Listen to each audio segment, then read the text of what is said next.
We're Big Way Media.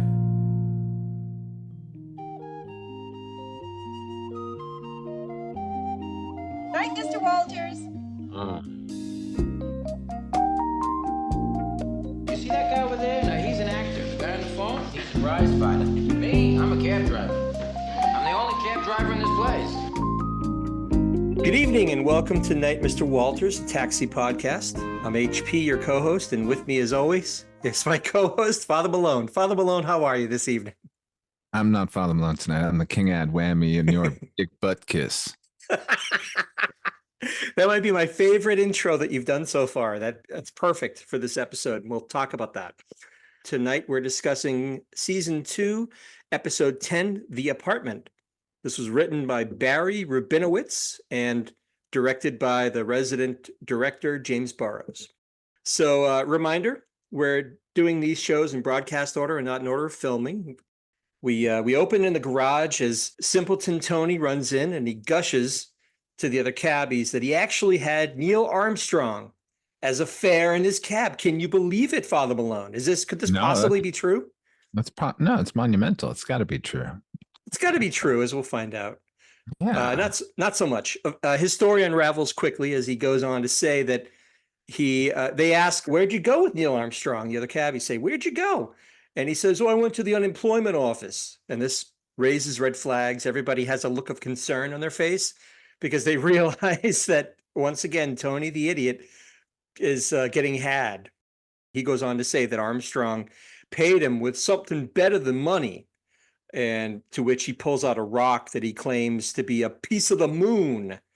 And then Bobby tries to politely expose the truth to Tony, but for some reason, Alex rudely shushes him like a parent whose child is telling a tall tale and somebody's trying to correct them. And it's like, no. Let the kid have his moment, which just confirms that all of the cabbies believe that Tony's just an idiot. Does it not? Certainly does. This episode so far, putting it in Sesame Street terms, is brought to you by the color yellow. For some reason, there's a preponderance of yellow going on wardrobe-wise here. Tony is in his baseball tee, which is yellow trim, and Nardo has decided she's going to be the mascot for a fast food chain. She just hasn't decided which one, but she's good for any of them because every fast food chain has the combination of red and yellow, and she's got both going here. So at that point, Louis hustles down that famous central staircase. He's coming down from the boss's office. And he's complaining he's gotten chewed out by Mr. Mackenzie because evidently someone has spent the night in the garage, in Mackenzie's office specifically. So Louis goes over and he tries to pump the cabbies for info, during which, in a kind of a funny moment, Latka strolls by on his way to the bathroom, and he's resplendent in a bathrobe. He's got a towel. He has a little cup with his razor, his toothbrush, the whole works. I feel like a caddy. It's like he's on vacation and at a hotel, just going from the suite into the restroom. Yeah, it's no big thing. Latka just seems very comfortable and he's on his way to get ready in the morning. And Louis then goes over to the bathroom and angrily pulls Latka out. He demands an explanation. And he goes on to say that the cleaning lady found, quote, a strange man asleep on the sofa. And Latka, with a half smile, answers creepily, "How did she know I was strange?" This might be my favorite line, bar none, of the whole episode, Father Malone. It's a moment where Latka falls away and Andy Kaufman is revealed. It's so much an Andy Kaufman moment that I just love watching it. Don't you agree? I totally agree with you. I have a competing best line of the episode that comes later, though. Okay. Latka insists to Louis that he lives in the garage now, but Louis goes ahead and reads him the riot act. He insists that he can't live in the garage. He can work here. Louis says he can work here. He can die here, but he can't live here. And the rest of the cabbies, of course, come to Latka's defense. And Latka finally explains to the cabbies, because they ask him, "What happened to your apartment? What went on?" And Latka explains that they tore the building down. They ask, "Why did they tear the building down?" And in my second favorite line of the episode, he says, "Because it would not burn." This was a time, actually, this was probably post a time when a lot of the landlords the slumlords in New York would burn down the buildings for the insurance money. I think this is a reference to No, that. this is still prime burning down everything time here Yeah. in New York City. Absolutely. They're making a comment on the current state of affairs. And it's good. I once again, beyond the fact that Taxi is a well-written and funny show, it's great. This is yet another example of a little time capsule moment in the history of New York. This is a good example of that. So we fade back into the garage sometime later. Alex comes in. He's bringing his bookings to Louis, and Tony asks how the Latka apartment hunt is going.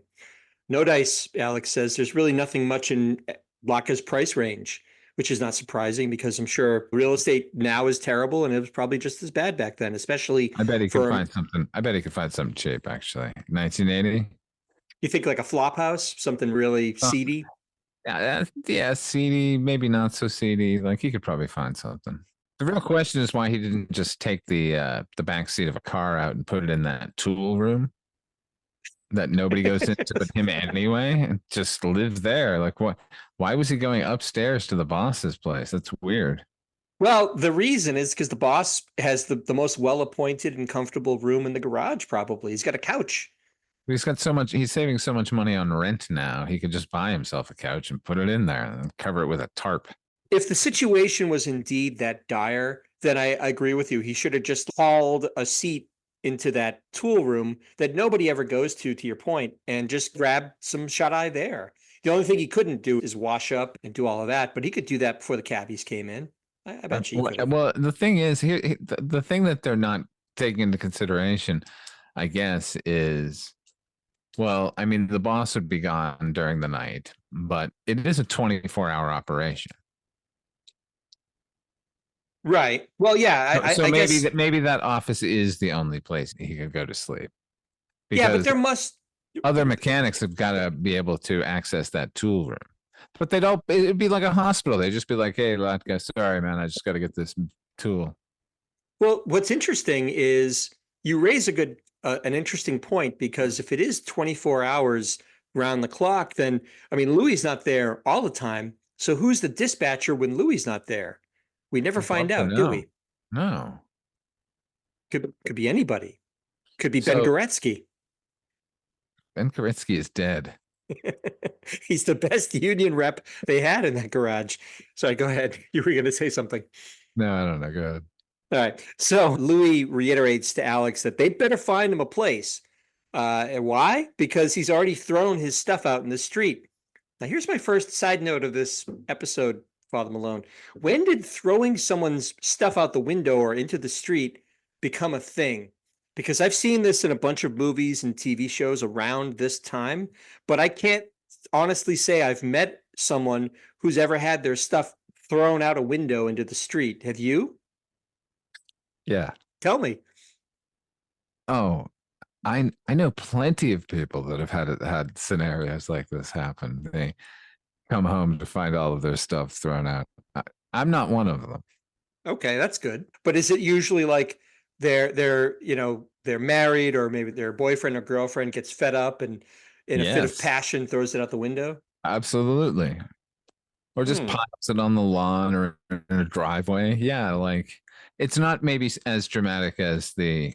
I mean, it's more like what you see here. Louis just hauled his stuff to the curb. The dramatic throwing stuff out the window is a concoction of a screenwriter somewhere. I'm sure it happened in some silent movie, and then that was so hilarious that some kid grew up and wrote it into his movie, and on and on and on. I don't know how much that happens.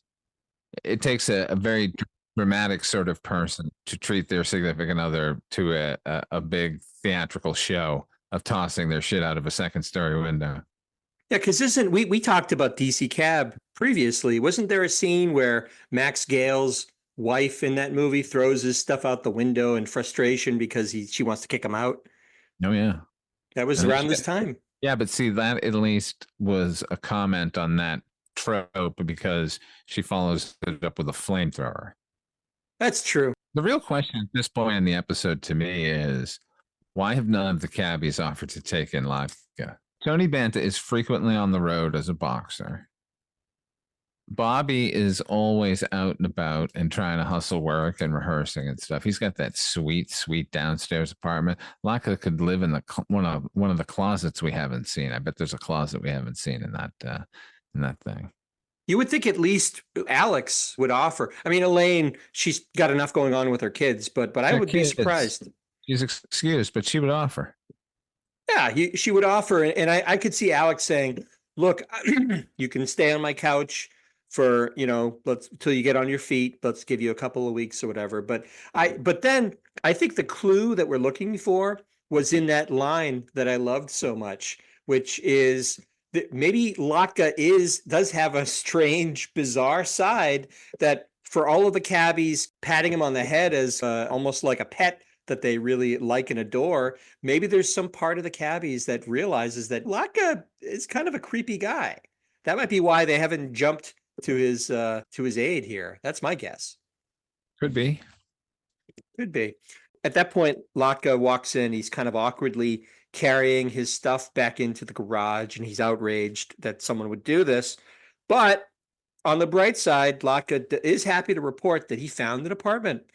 But just to be on the safe side, Elaine suggests that Alex go with them to check it out and make sure that Latka is not getting taken advantage of, which is good advice. Once again, Elaine, she's rejected the Ayn Rand focus of her life, and now she's back to caring about everybody again. No, because if she really was caring, she would have invited Latka to stay at her place. I'm doubling down now, or I'm backtracking onto your theory that Latka is so weird they all kind of secretly know it. I don't think that's true. Latka is a sweet man who is a bit of a weirdo, but he poses no danger to anyone.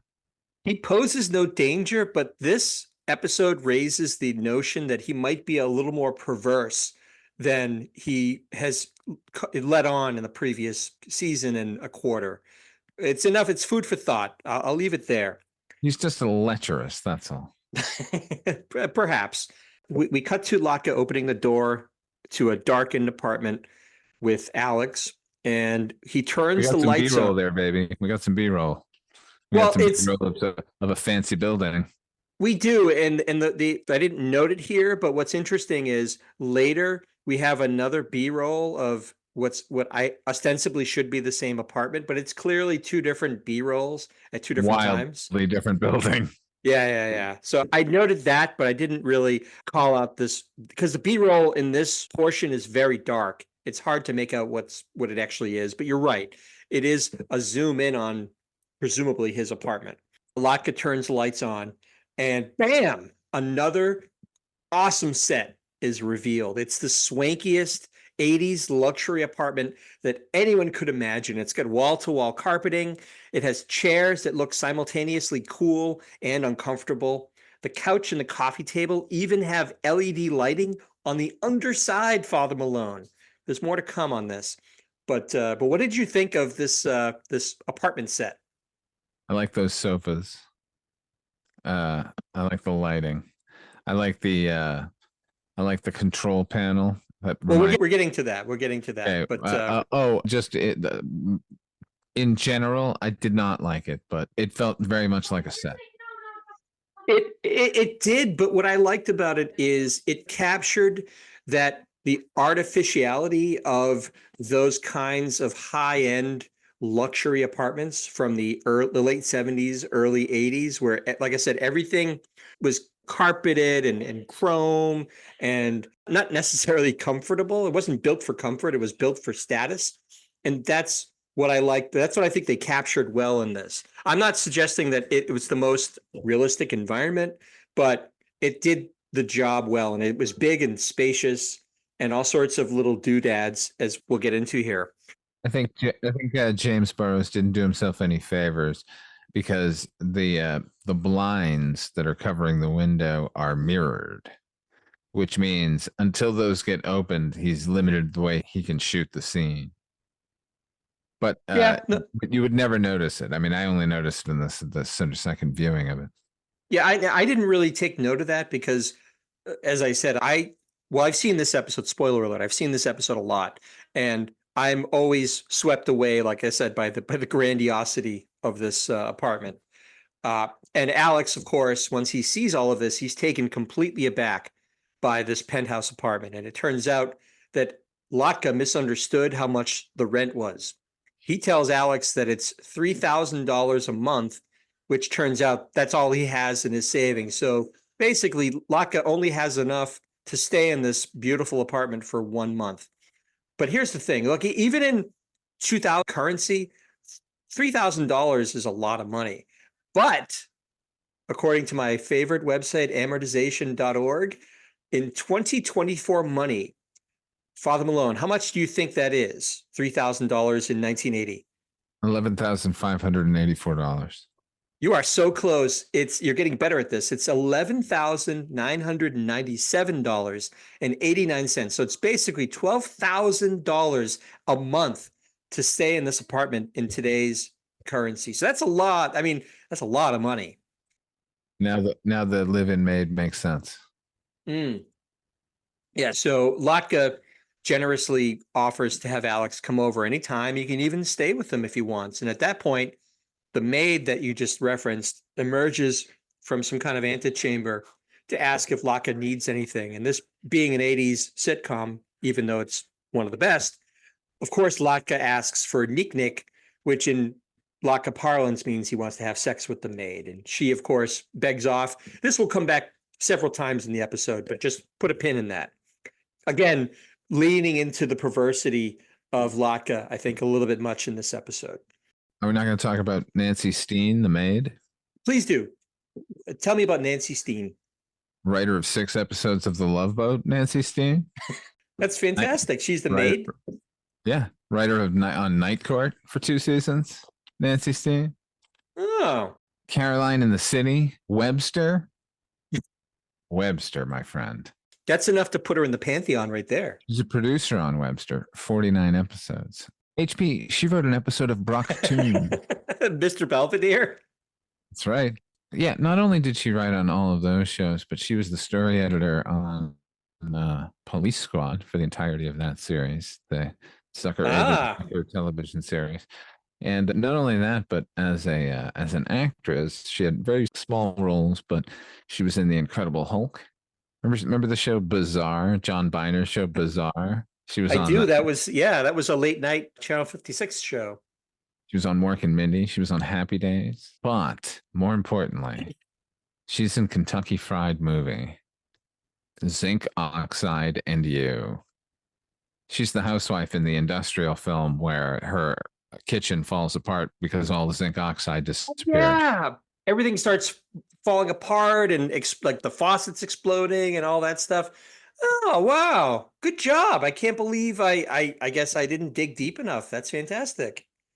So, yeah, shout out to Nancy Steen. She's good here. And what a career beside this brief appearance on Taxi as the Nick maid. She makes an impact. She's very, very good in this. Alex tries to explain to Latka that he's in over his head. He's going to wipe his whole savings out on 1 month living in this apartment. And Alex goes over to the phone to call the hotel manager to get Latka out of this mess.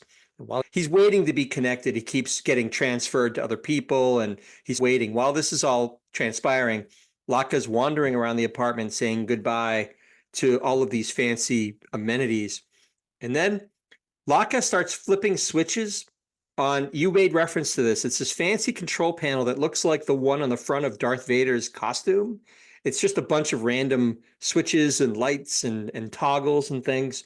It reminded me of Richard Vickers' setup in There's Something to Tide You Over segment of Creep Show. The Leslie Nielsen, he's got his house all tricked out.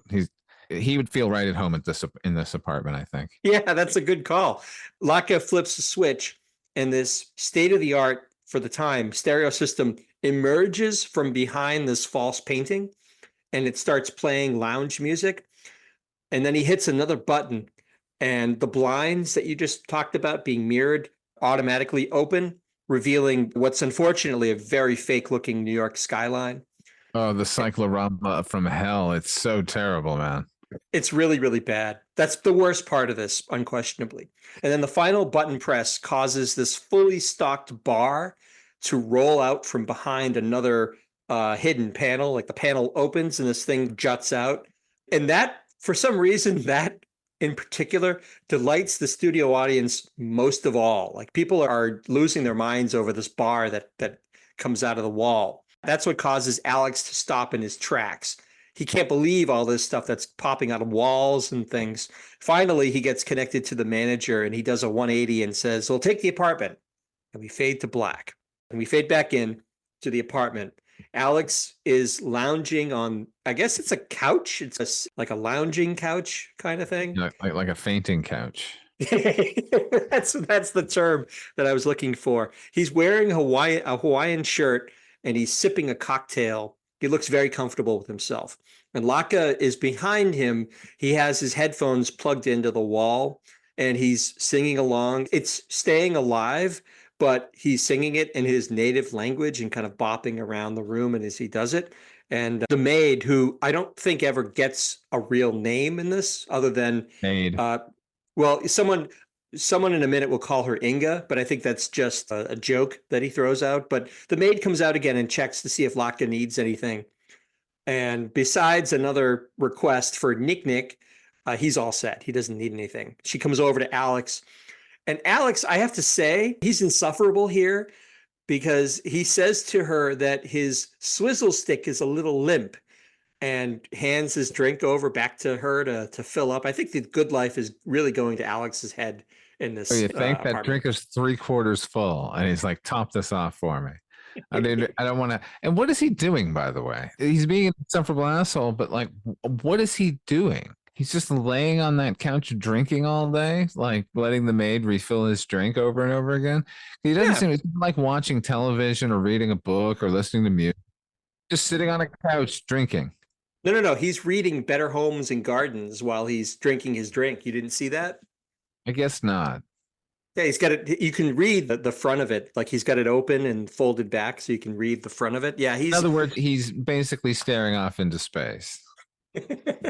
Pretty much. But he's not the only cabbie that's taking advantage of Latka's goodwill here. So the doorbell rings and then the maid goes over and I guess part of her duties is she announces whoever's at the door. Do we have that anymore? Do domestics perform that function anymore? I don't know any domestics, nor do I know anyone who would be wealthy enough to employ one. But if I did, I would let you know because I'm curious as hell. Yeah. So she announces that Tony's at the door and he takes a seat at one of those uncomfortable looking chairs that I talked about earlier. One benefit of these chairs, however, is these chairs don't allow him to sit in one of his weird positions. He can't sit reversed because it won't work. The arms are too big. So he sits down and the maid asks him if he needs anything. And after some back and forth, he asks for a couple of brews and some peanuts. And he sits and he's enjoying the sweet life with Alex there too. There's another doorbell ring and a hand kind of comes out from behind the door and hands her a note card.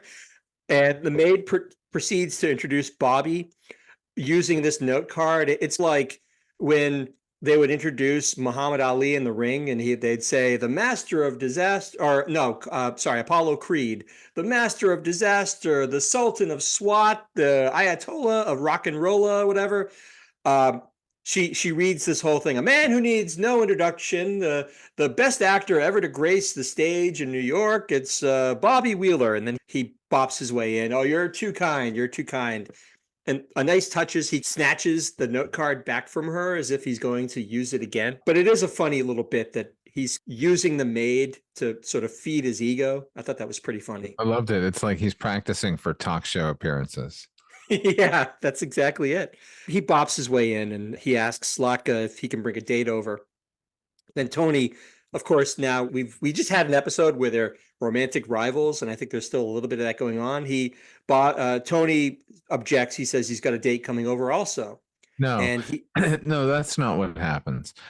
Bobby says to Latka, "Can I bring a girl here tonight?" And Latka says yes. And then Tony protests by saying, "I was thinking of bringing a girl here later." Who cares what you were thinking of doing? It's done. Quit crying about every fucking little thing that goes on in your life, Tony. Jesus Christ. We're not mind readers. We don't have microscopes on us. Aha, making fun of him. You're right. I guess I glossed over that a little bit. I was thinking maybe asking my girl here, maybe if everything works out. Like, you can't just book the fucking room. No, I did. I, I just did, Tony. But he's intimating that he says something to the effect of, and we want to end up in the same room that you will. There's a wink, wink, kind of like it. You're meant. It's implying that they both want to end up in the bedroom. The whole fucking setup is meant for fucking. It's like, go in that room. We'll be out here. Like, I'm sure there are rooms we don't even get to see here. Oh, there are. We're going to get to that in a minute. This apartment extends behind where that stereo is and where Alex is being very gauche and reading Better Homes and Gardens. There's a whole set of rooms back there. But regardless, take the bedroom, Tony. I'll be out on the fucking balcony with the skyline of New York spread out in front of me. They finally decide that they want to settle it by flipping a coin, which Tony wins. And then he crows about he's getting the game room.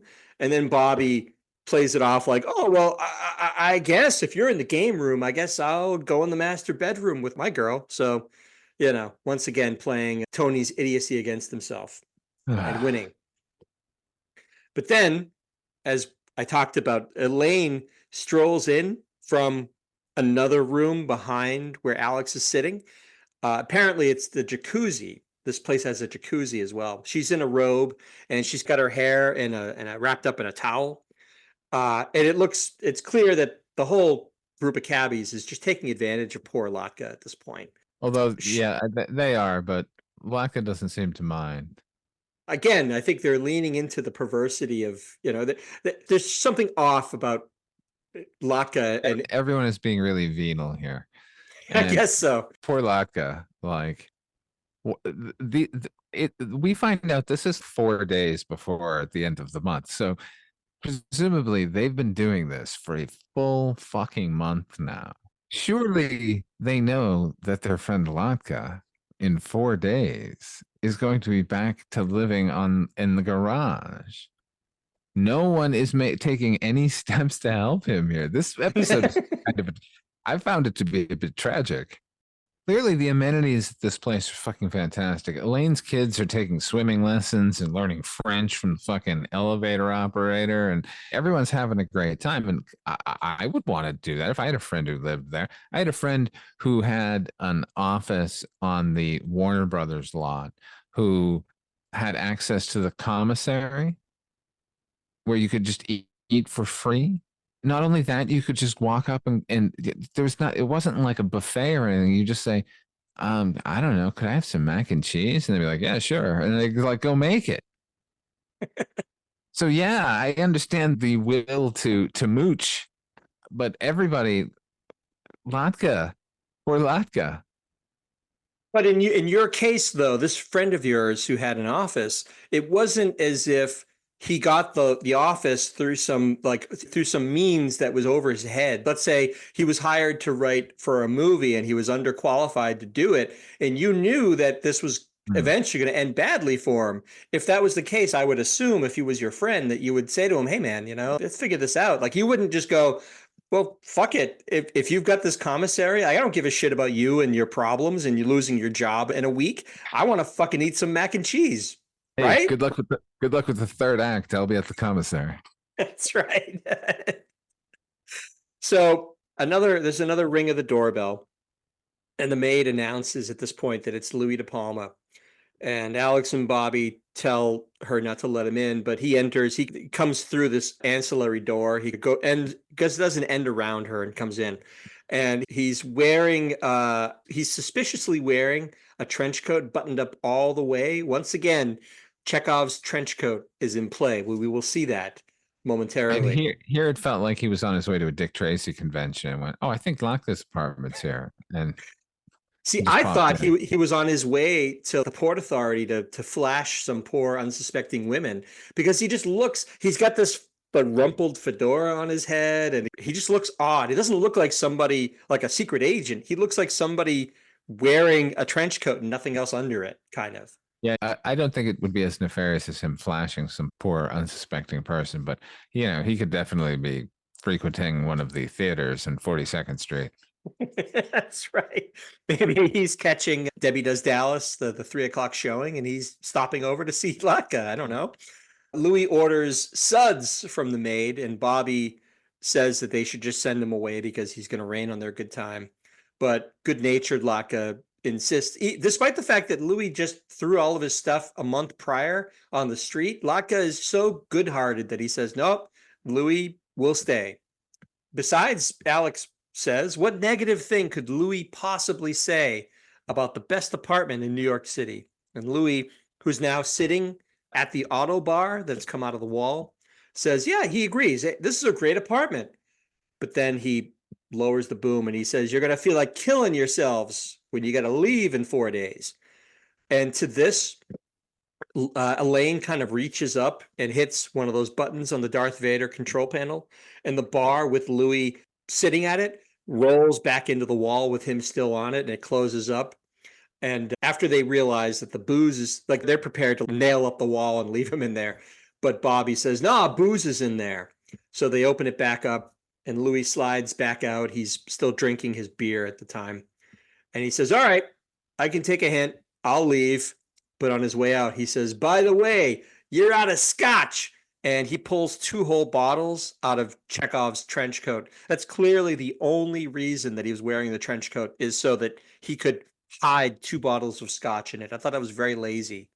But this exchange contains my favorite line in the episode, Which you is, glossed over. tell me. You don't have to get mechanical. It is a good line. I can forgive the lame. He just came to steal some booze in his thing, but that line is so good. You don't have to get mechanical. The set, by the way, I'm just going to harp on it again here. The set is terrible. It feels like there's a bunch of stage hands behind there just sliding that thing in and out. None of it feels organic or actually mechanical.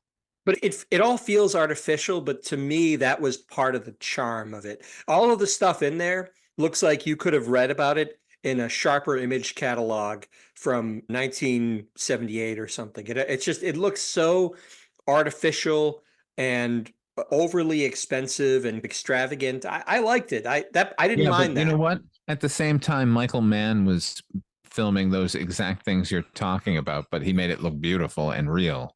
Your mileage may vary. I didn't find it that off-putting, but I can see your point at the same time. I can see your point. Louis leaves, and the cabbies are feeling down now. They're talking about missing this place. Alex doesn't want to hear any of it. He says they still have 4 whole days, as you said, to enjoy it. We have 4 whole days to figure out something for Latka. You know what? We have 4 whole days. We all love this place so much. I have an idea.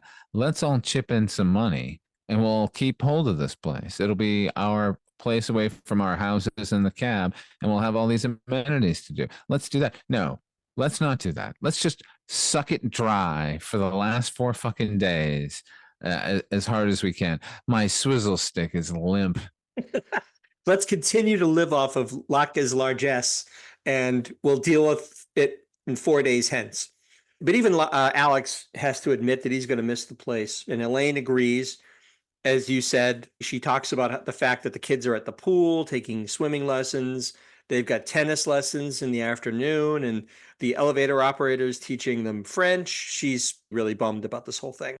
Bobby has the bright idea of holding a rent party where you basically, I've never heard of this before or after this. I can only assume this is an invention of the writers, but basically you hold a singles party and you charge like $5 or $10 a head. And in an idea straight out of an 80s sex comedy, Elaine suggests that they loop in passengers looking for a good time, which I think sounds nefarious just on the face of it. Like they're going to inveigle people from out of town who want a good time to come to this swanky pad. It seems off. They're all to going me. to think they're just taking them to a whorehouse. That's what every one of these potential customers are going to think. We fade back into the apartment. Now it's in the evening. By and the it's way, full.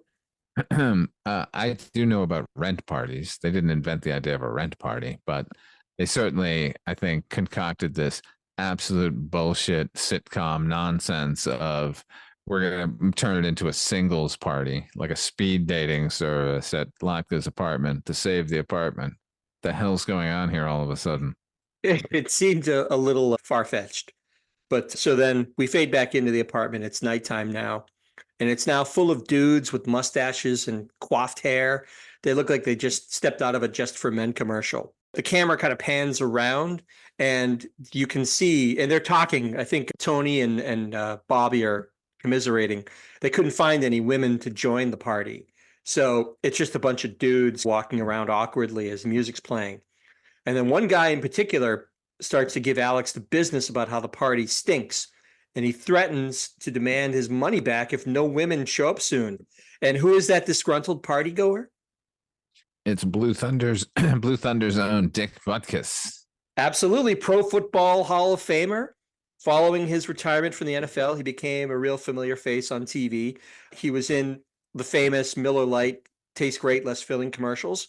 Mr. Butkus and I have a problem. I do not appreciate American football. And I don't appreciate rugby. However, there is one thing we both appreciate. Light beer from Miller. Light contains a third less calories than their regular beer. It's also less filling. But our favorite thing is the way it tastes. Quite right, Dickie boy. I'll never like your football, but I do love your light beer. Mike, I'll never like rugby, but I do love those cute little shorts. Light beer from Miller. Everything you always wanted in a beer, and less. As well as appearing in scores of TV shows. As you said, he was in Blue Thunder.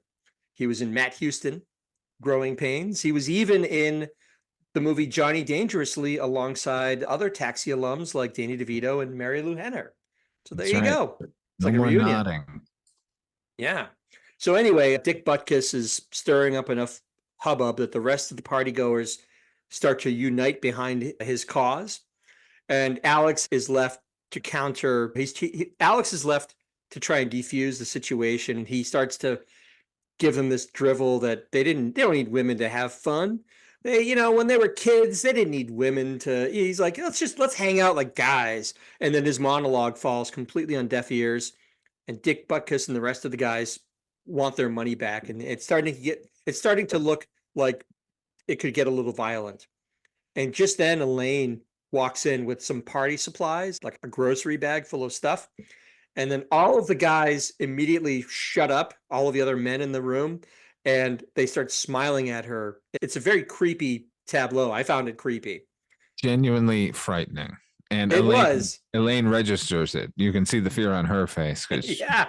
What has she wandered into here? But to make things worse, Bobby goes over to her and says that she's the only one who can get them out of this. And can she mingle a little bit? And like you said, she sells this. She says to herself, whoa, what's wrong with mingling a little bit? That can't hurt. So she starts to mix in with the crowd. And she suggests that they put on some music. And Tony puts on the most generic funk music you've ever heard. It's just source music completely, like off of a library album, probably. And she asks if anyone wants to dance. And of course, like a pack of wolves, everyone starts to descend on her. And it gets a little scary, I have to say. Quick thinking Bobby hoists her up on the coffee table, which is also, I feel bad for Elaine because now she's like a go-go dancer dancing for these men. Like a go-go dancer?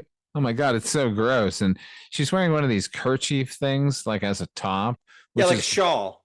Yeah, it's gross anyway, but at least it's something. But like once she peels that off, it becomes a full-on burlesque. Like that wouldn't be the word. Burlesque implies that there's some art to it and there's some taste involved. But what happens is Alex is not the Alex that we know and love. He says that they're going to watch her dance to all the other guys.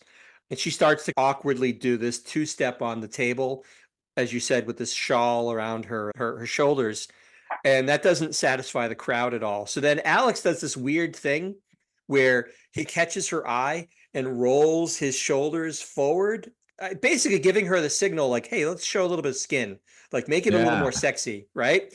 Amp it up here, baby. This crowd is going to tear me apart. Yeah, and so she steps up her dancing a little bit, but it still isn't enough to satisfy these men. They start to advance on Alex again, and in desperation, Alex calls to her, and then she says something like, look over here. And like you said, she whips off this shawl, and she starts giving these guys a real show. I mean, she is like dancing like it's like like strip club dancing basically. She's bouncing up and down, not twerking, but I guess kind of Bump the and grind, HP. She's yeah. bumping and grinding in the old Abs- tradition. she is, and she's really going. I mean, she's a great dancer anyway, Mary Lou Henner, so she's going for it. And then the men, of course, can't help themselves, and for a nervous moment, it looks like she's going to be swallowed up by this throng of men advancing on her.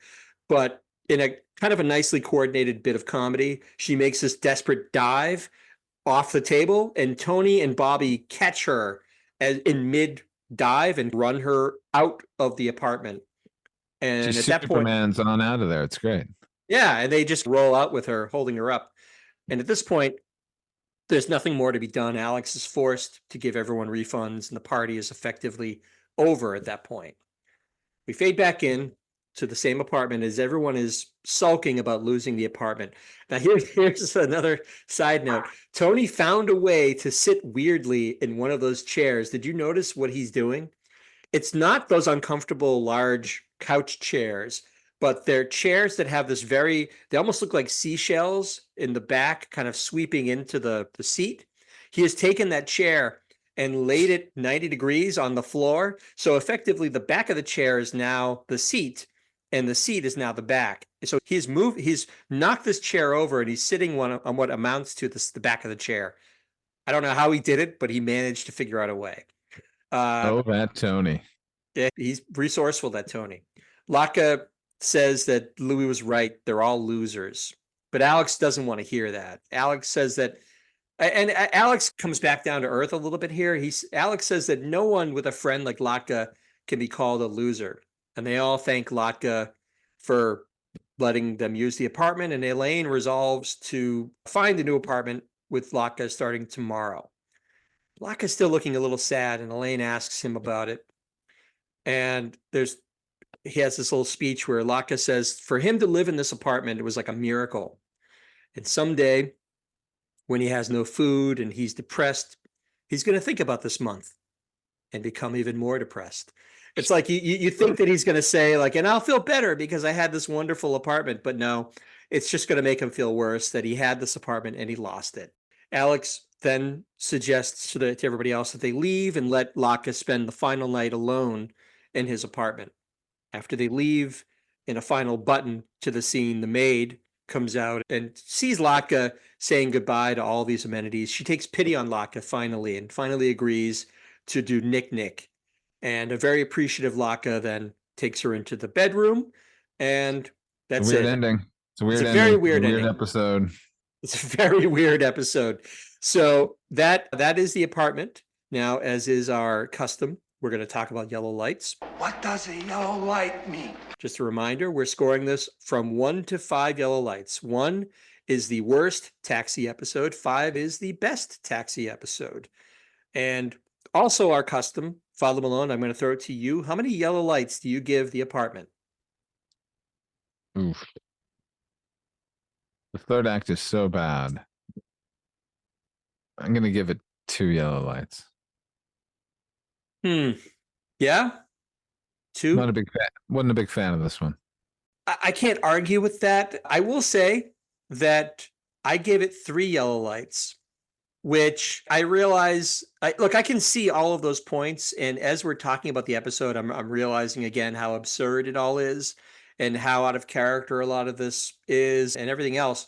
And it's unquestionably, it's a very silly premise. But for me, it's always great to see the cast all together in the A plot. And that's what we get here. This is almost like a single location. It really is a single location for pretty much the whole episode. With the exception of the garage piece at the beginning, we never leave the apartment. And there's not much Louis, and there's absolutely no Reverend Jim, which is really kind of a shame. But despite all of the negatives, I can't fully explain why this is one of my most rewatched episodes. For me, I don't know, there's something comforting about watching this and how silly it is and how goofy it is. And I like the little touches with Latka, and we see beyond, under the persona of the cute sort of Latka. I don't know. I like it. but I also recognize that it's not one of the strongest stories and it's not one of the strongest, you know, episodes overall. But I do rewatch it, so that's why I'm giving it 3 yellow lights. So 2 yellow lights from Father Malone, 3 yellow lights from myself. That will do it for this episode of Night, Mr. Walters. Father Malone, where can the folks find you when you're not clocked into the garage? You can find me over at Weirding Way Media Group, same place you can find this fine show. You can hear my show Midnight Viewing over there. It is a bi-weekly show. We have new episodes every Monday and Friday. I'm involved with other stuff, but that's keeping me busy, man. You are hugely busy, and you also have a Patreon, do you not? Oh, yeah. Father Malone. So patreon.com/Father Malone if you wanted to throw in a buck or subscribe to the shows. You get all the shows early and they're all commercial free, and you get special Patreon bonus episodes. Yeah, you can find me all there. Go do all that. Check it out. Father Malone is one of the busiest podcasters that I know. I'm not just saying this because he's my best friend, but he works extremely hard. He provides a ton of content, and his Patreon deserves a look. So please check it out. As for myself, I'm also happy to be part of the Weirding Way Media Network. In addition to this fine podcast, you can also hear me occasionally on the Culture Cast with Chris Dashew. And you can also hear me over on the Dark Destinations podcast, which is another of Father Malone's fine creative efforts. If you like great storytelling, radio drama, please check it out. Otherwise, I have a Bandcamp site, hpmusicplace.bandcamp.com. You can check that out. But once again, thank you for listening. This will do it for this episode. Please feel free to subscribe to this podcast, write a review, or rate us. We'd love to hear from you. So for myself and for Father Malone, thanks again, and we will see you guys next time.